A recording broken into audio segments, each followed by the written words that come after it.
On va voir ensemble 3 raisons qui vous feront abandonner un projet.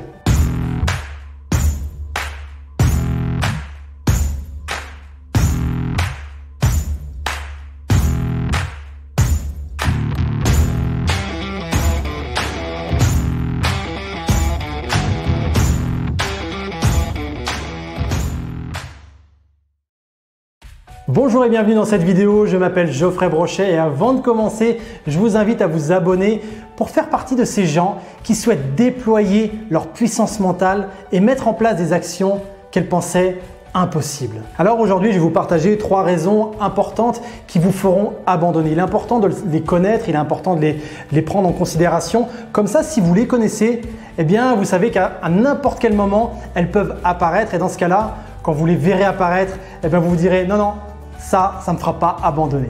Alors la première raison qui fait abandonner beaucoup de personnes, c'est d'être dans le sentiment de manque. Parce que quand on met en place des actions et qu'on voit que ça commence peut-être à être un peu difficile, on se dit non mais là j'y arriverai jamais parce qu'il me manque du temps, il me manque de l'énergie, il me manque peut-être de l'argent, il me manque un équipement particulier. Et là on est plus focalisé sur ce qui nous manque plutôt que sur ce que l'on a. Par exemple, je vois beaucoup de personnes qui commencent une activité sportive, au début ça va super bien et puis lorsque vient le moment où ils sont confrontés à des nouveaux défis, là ils sont focalisés essentiellement sur ce qui leur manque. Non mais il me manque vraiment des capacités, des compétences pour être aussi bon qu'un tel ou une telle et finalement c'est peut-être pas fait pour moi. Dernièrement j'avais une personne, elle se lance dans la course à pied, elle me dit non mais Geoffrey je peux pas aller courir là, il fait pas beau. Donc il lui manquait la météo avec elle.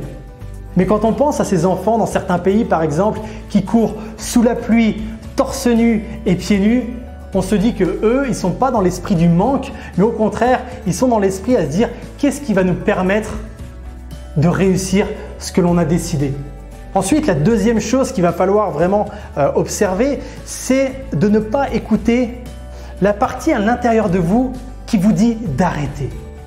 Quand j'étais en compétition, pourtant je m'étais préparé pendant des mois à cette compétition, intérieurement, il y a une partie de moi qui me disait « mais qu'est-ce que tu fous là? Arrête, ne continue pas, ça sert à rien ». Mais j'ai l'autre partie à l'intérieur de moi qui me disait « continue, persévère, tu vas voir, tu seras fier de toi à la fin ».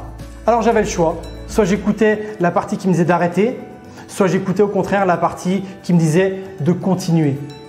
Et ça, c'est une notion qu'on voit notamment en hypnose. À l'intérieur de nous, on a vraiment plusieurs parties qui viennent nous donner les avantages d'arrêter ou les avantages de continuer. Et ça sera à vous de faire le choix. Quelle partie vous allez écouter? Un petit peu comme si vous aviez 2 bons amis qui vous incitaient soit à arrêter, soit à continuer. Faites le choix de savoir quelle partie à l'intérieur de vous vous allez écouter. Et enfin, la troisième partie, c'est de voir sur le moyen et long terme plutôt que sur le court terme. Et ça s'explique naturellement. Quand j'étais par exemple en compétition, comme je vous le disais juste avant, et que cette partie à l'intérieur de moi me disait d'arrêter, cette partie-là, elle voyait que sur le court terme. Elle me disait d'arrêter tout simplement parce que j'étais fatigué, j'étais épuisé et que c'était peut-être le moment pour moi d'arrêter. Mais mon autre partie qui me disait, elle, de continuer, de persévérer, elle voyait sur le moyen et le long terme. Et c'est vrai que votre cerveau, s'il vous dit d'arrêter, c'est parce que pour lui, à court terme, il voit plus d'inconvénients de continuer plutôt que d'avantages à continuer. Alors faites le choix d'écouter cette partie à l'intérieur de vous qui vous dit de continuer parce que les avantages vont se voir sur le moyen et le long terme. Et vous pouvez même vous poser cette question, la dernière fois que vous avez abandonné un projet, est-ce que vous aviez tendance à écouter la partie de vous qui vous disait d'arrêter? Ou au contraire, celle qui vous incitait à persévérer?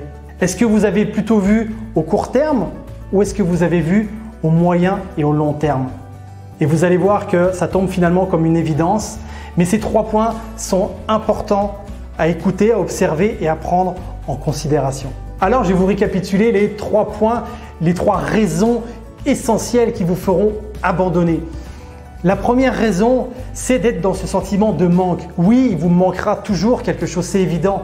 Mais est-ce que vous êtes focus sur ce que vous manque ou alors est-ce que vous êtes focus ou alors est-ce que vous portez votre attention sur ce que vous avez et qui va vous permettre d'aller de l'avant?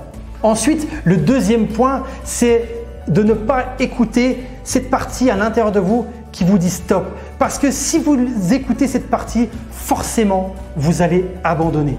Et enfin, le troisième point, c'est de voir sur le moyen et le long terme plutôt que de voir, quand on est en pleine galère là, plutôt que de voir le court terme et d'écouter ce cerveau reptilien qui vous dit d'arrêter totalement parce que lui, il voit vraiment à court terme et pas à moyen et à long terme. Alors, si cette vidéo vous a plu, n'hésitez pas à la liker, à la commenter. Même si vous avez des questions, n'hésitez pas à me les poser, j'y répondrai volontiers. Et je vous invite aussi à partager un maximum cette vidéo qui peut servir à de nombreuses personnes. Et quoi qu'il en soit, prenez soin de vous, prenez soin de votre puissance mentale et je vous dis à très vite. Bye tout le monde.